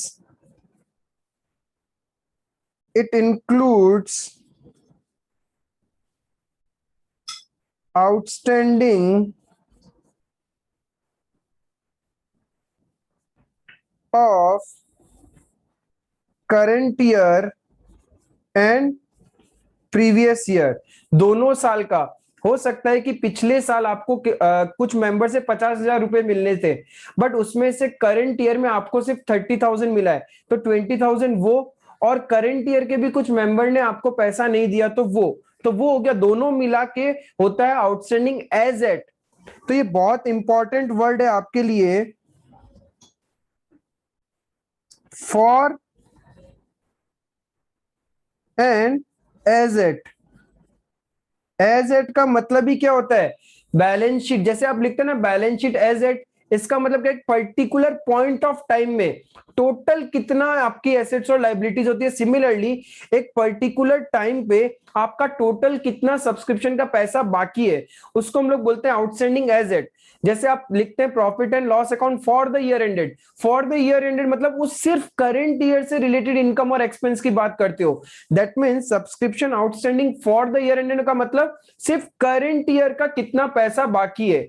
इसने पिछले साल की बात नहीं करता है, वो सिर्फ करंट ईयर का बोलता है। तो ये दो टर्म बहुत ज्यादा इंपॉर्टेंट है आपके लिए। जब भी सब्सक्रिप्शन का क्वेश्चन आप सॉल्व करोगे या एग्जाम में आएगा, तो do focus on these two words. Is it clear? यहां पे हम लोग का सब्सक्रिप्शन का पार्ट कंसेप्चुअली खत्म होता है। अब आपको सब्सक्रिप्शन के ऊपर घर पे क्वेश्चन प्रैक्टिस करना है, ठीक है, एंड देखना है कि क्या आप लोग आराम से कर पा रहे हैं क्या। इफ नहीं कर पाओगे तो बार बार आप एक बार नोट्स को रीड करना एंड फिर करने की कोशिश करना, एंड जो प्रेजेंटेशन मैंने आपको सिखाई है उसको फॉलो करना। देखना स्टेप बाय स्टेप एकदम आराम से हो जाएगा वो। Is it clear?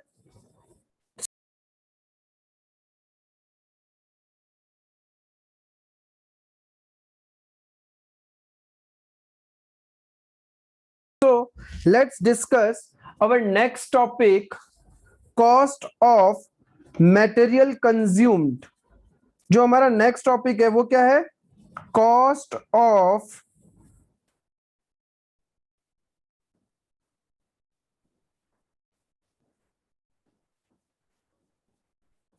या फिर you can write down like this, calculation of material consumed.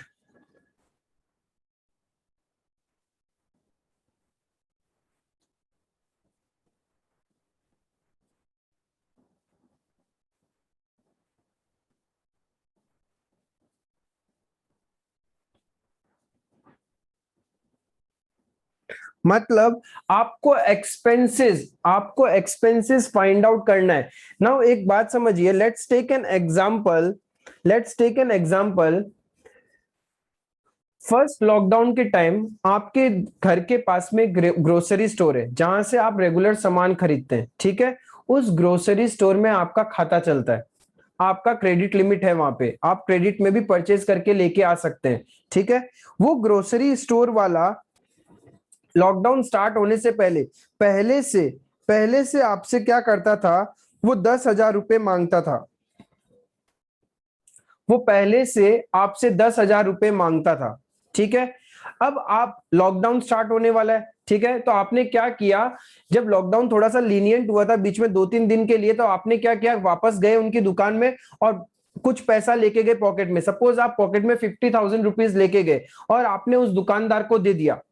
आपने उस दुकानदार को 50,000 रुपए पकड़ा दिए और बोला कि मैं अब शॉपिंग कर रहा हूं। फिर आपने सामान वामान खरीदा, एकदम बैग भर लिया खाने पीने का सामान से, मैगी, बिस्किट, चिप्स, जो जो आपकी बेसिक नेसेसिटीज थी, आपको लगता था कि घर बैठे बैठे, खाली बैठे बैठे आपको मुंह चढ़ने के लिए वो सब चाहिएगा, तो वो सब आपने स्टॉक कर लिया, ठीक है।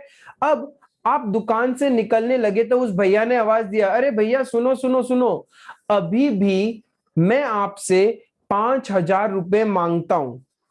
इसका मतलब क्या हुआ, 10,000 रुपए ऑलरेडी वो पहले से मांगता था, आपने जाके उसको 50,000 रुपए दिए।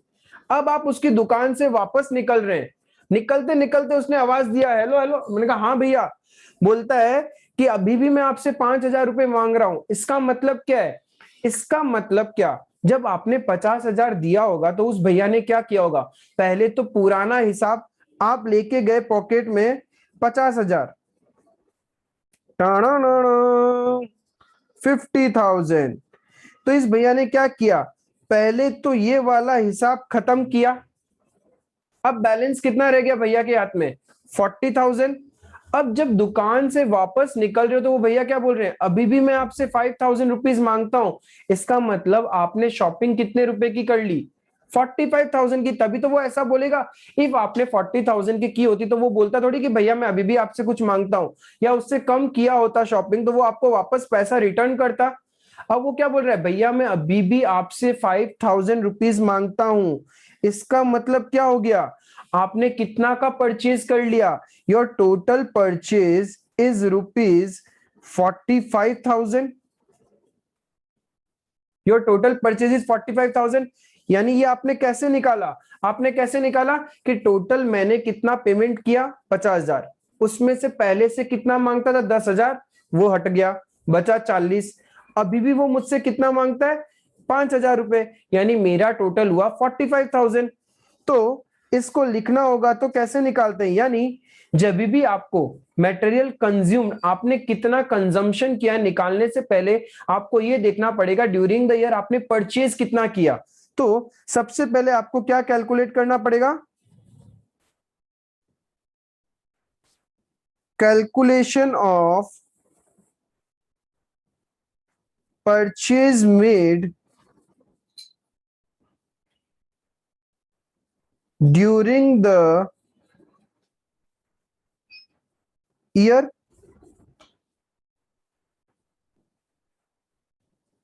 आपको क्या निकालना है, कितना आपने परचेज किया।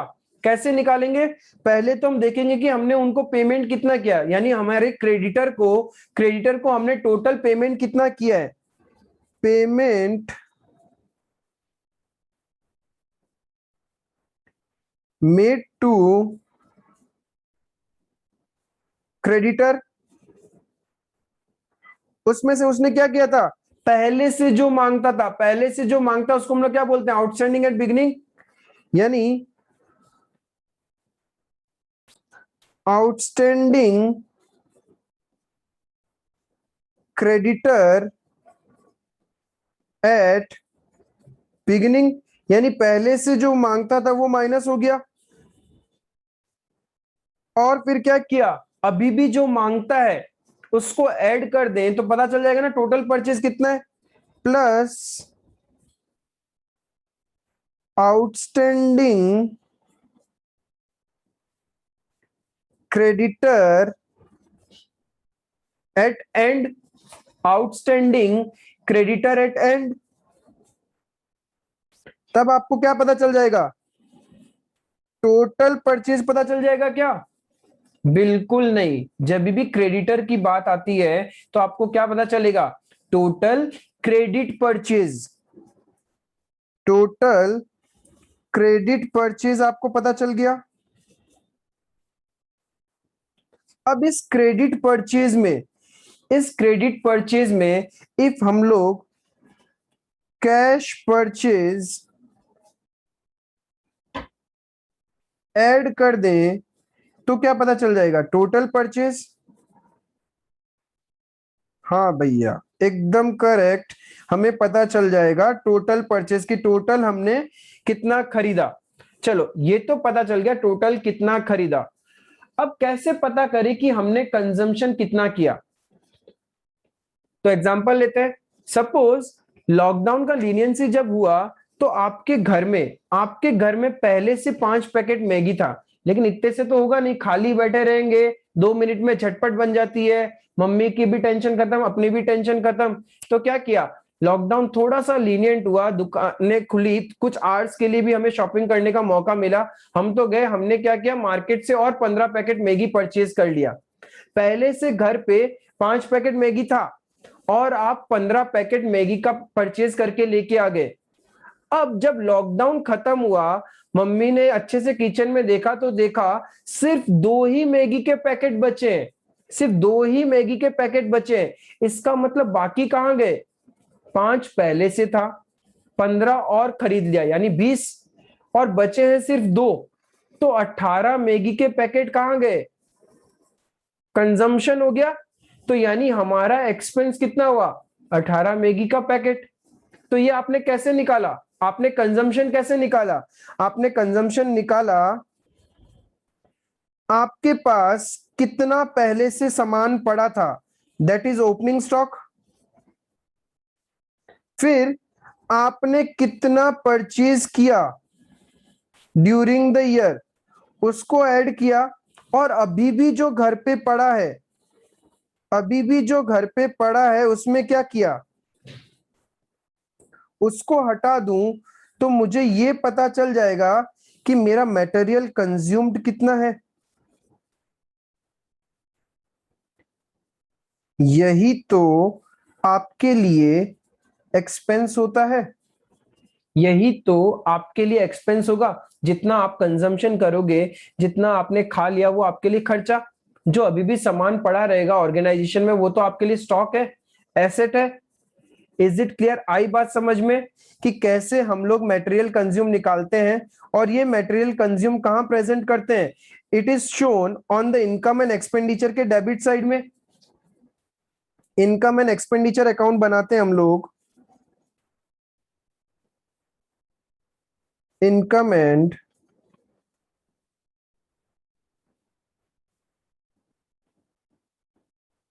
एक्सपेंडिचर अकाउंट बनाते हैं हम लोग,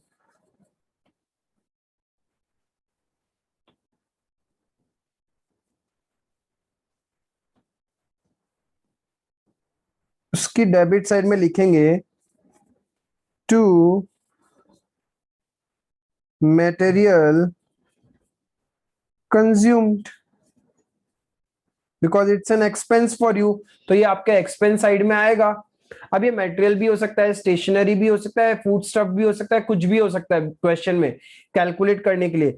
बट आपको समझ में आया कैसे कैलकुलेट करना है? सबसे पहले आपको क्या कैलकुलेट करना है, परचेज कैलकुलेट करना है। परचेज कैसे कैलकुलेट होगा, क्रेडिटर्स का एडजस्टमेंट करने के बाद, ठीक है। अब यहाँ पे एक एडवांस कैटेगरी ऑफ कैलकुलेशन होता है, उसका ट्रीटमेंट सिखाता हूं मैं। बहुत बार क्या होता है, एडवांस की इंफॉर्मेशन दी जाएगी, तो ध्यान रखना एनपीओ के केस में while solving a question of not for profit organisation, हमेशा कोई भी सिनेरियो उठा के देख लेना, आउटस्टैंडिंग एट बिगिनिंग, कोई भी सिनेरियो उठा के देख लेना कि आउटस्टैंडिंग एट बिगिनिंग क्या होता है आपका, हमेशा माइनस होता है, और एडवांस एट बिगिनिंग हमेशा प्लस होगा।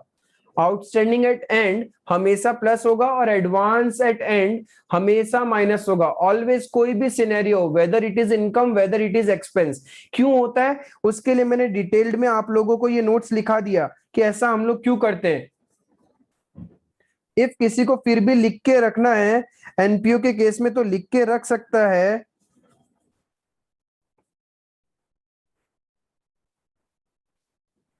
एक बॉक्स के अंदर मैं लिख देता हूं,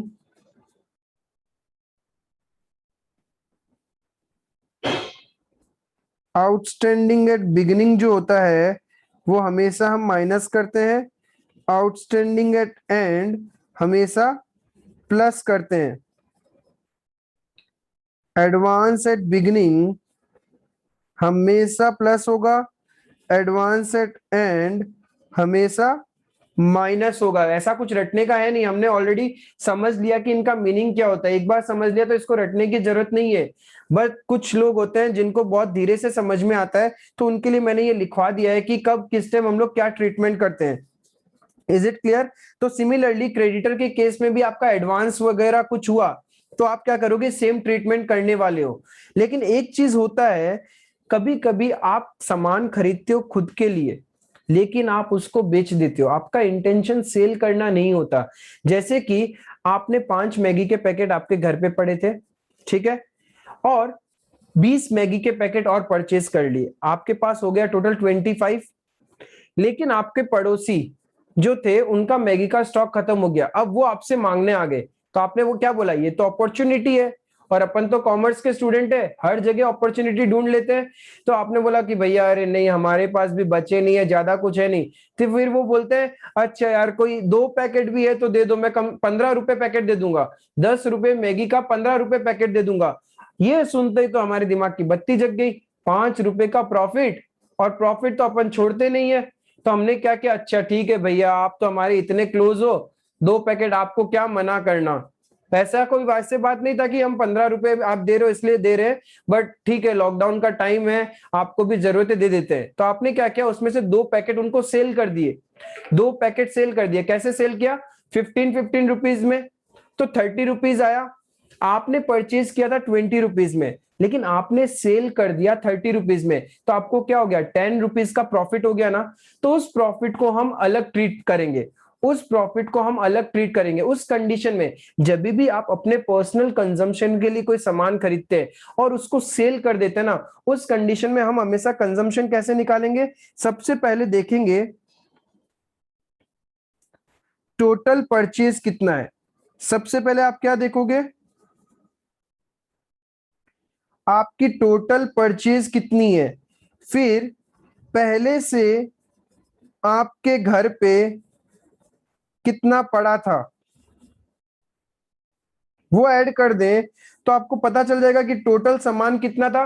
जैसे कि आपने टोटल 25 पैकेट मैगी के परचेज किए, 5 पहले से था, तो बचेगा तो टोटल कितना हो गया, 30 मैगी का पैकेट। अब इसमें से जो आपने सेल कर दिया, ध्यान रखना यहां सेल मतलब सेल फिगर नहीं है, यहां हम लिखेंगे cost of sale, cost of sale, क्योंकि हमें तो कॉस्ट निकालना है ना।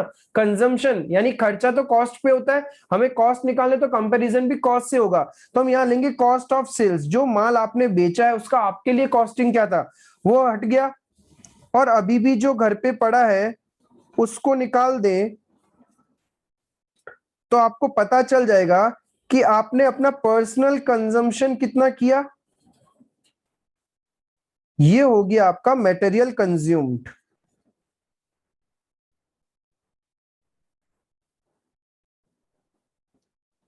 ये हो गया आपका मटेरियल कंज्यूम। बट इस कंडीशन में जब आप इनकम एंड एक्सपेंडिचर अकाउंट बनाएंगे तो आप कैसे शो करेंगे,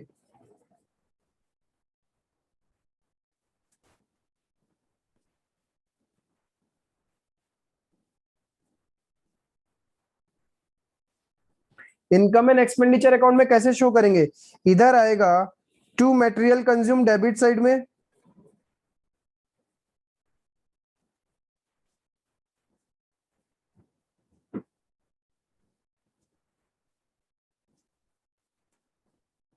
और जो आपने अपने पड़ोसी को सेल करके प्रॉफिट अर्न किया था वो आपके कहां जाएगा, इनकम साइड में, by profit on sale of material. आई बात समझ में? कॉस्ट को कंसीडर कर लिया आपने कंजम्पशन निकालने में, और जो प्रॉफिट एलिमेंट है उसको आपने इनकम साइड में शो करना है। Is it clear? This is the way we are going to present cost of material consumed. ऐसे करके हम लोग मटेरियल कंज्यूम निकालेंगे। सबसे पहले क्या निकालना है, टोटल परचेज कितना हुआ। परचेज निकालने के लिए हमें क्या करना पड़ेगा, देखो क्रेडिटर पहले को कितना पेमेंट किया, पहले से जो मांगता था वो माइनस कर दो, अभी भी जो मांगता है उसको ऐड कर दो, तो आपको मिल जाएगा टोटल क्रेडिट परचेज। उस क्रेडिट परचेज में इफ आप कैश परचेज को ऐड कर दो तो आपका क्या हो जाएगा, टोटल परचेज। टोटल परचेज में घर पे पहले से जितना सामान था उस ओपनिंग स्टॉक को ऐड करो और क्लोजिंग स्टॉक को माइनस करो, तो आपको पता चल जाएगा कितना आपने कंजम्पशन किया। हाँ, इसमें से कुछ सेल भी किया है तो क्या करोगे, कॉस्ट ऑफ सेल्स माइनस करेंगे, और ऐसे करके आपको मटेरियल कंज्यूम पता चल जाएगा। आई होप आप सबको ये मटेरियल कंज्यूम्ड अच्छे से क्लियर है। अब इससे रिलेटेड आप लोग प्रैक्टिकल क्वेश्चंस देखिएगा एंड इजीली आपका प्रैक्टिकल क्वेश्चन हो जाएगा। हाँ, एक चीज ध्यान रखिएगा, इफ क्वेश्चन खुद परचेज की फिगर दे दे, क्वेश्चन खुद परचेज का फिगर बता दे, तो उसके बाद आपको ये वाला कैलकुलेशन करने का जरूरत ही नहीं है कि कितना पेमेंट किया क्रेडिटर को, पहले से कितना मांगता था, अभी कितना मांगता है, वो प्लस माइनस करने का जरूरत नहीं है। यानी creditors at beginning, creditors at end का एडजस्टमेंट आपको नहीं करना। Is it clear? हाँ, इफ क्वेश्चन आपको मिले जहां पे एडवांस क्रेडिटर के बारे में लिखा हुआ है तो हम लोग क्या करेंगे, एडवांस क्रेडिटर एट बिगिनिंग को प्लस करेंगे और एडवांस क्रेडिटर एट एंड को माइनस करेंगे। सेम जस्ट लाइक सब्सक्रिप्शन के केस में आप करते हो एडवांस का ट्रीटमेंट, सिमिलरली पूरे एनपीओ में करना है। Is it clear? तो इससे आपका कंप्लीट हो जाएगा cost of material consume. I hope आपको सब्सक्रिप्शन एंड मटेरियल कंज्यूम के रिगार्डिंग कंसेप्ट क्लियर है। नाउ योर टास्क इज, आप आज के आज ही क्या करोगे, जब ये वीडियो देख के कंप्लीट हो जाए, अच्छे से नोट्स बन जाए आपके, आप क्या करना, एक बार पूरा थोरोली रिवाइज करना। उसके बाद तुरंत जिस जिस बुक को आप फॉलो करते हो, इधर you follow DK Goyal, TS Grewal, है आप कोई भी रेफरेंस बुक फॉलो कर रहे हो, उनसे रिलेटेड, सब्सक्रिप्शन से रिलेटेड जितने क्वेश्चन होंगे, कॉस्ट ऑफ मटेरियल कंज्यूम से रिगार्डिंग जितने क्वेश्चन होंगे, आप सॉल्व कीजिए। जो क्वेश्चन आपसे नहीं होता आप मुझे कमेंट कीजिए या इनबॉक्स कर दीजिए, फिर मैं क्या करूंगा, नेक्स्ट लेक्चर में मैं आपसे वो क्वेश्चंस या फिर जो वीडियो में रिकॉर्ड करूंगा जिसमें क्वेश्चंस करने वाला हूं आपके साथ में, तो उसमें मैं आपके वो डाउट्स क्लियर कर दूंगा। Is it clear? That's all for today. Thank you and stay tune for more videos. Bye bye.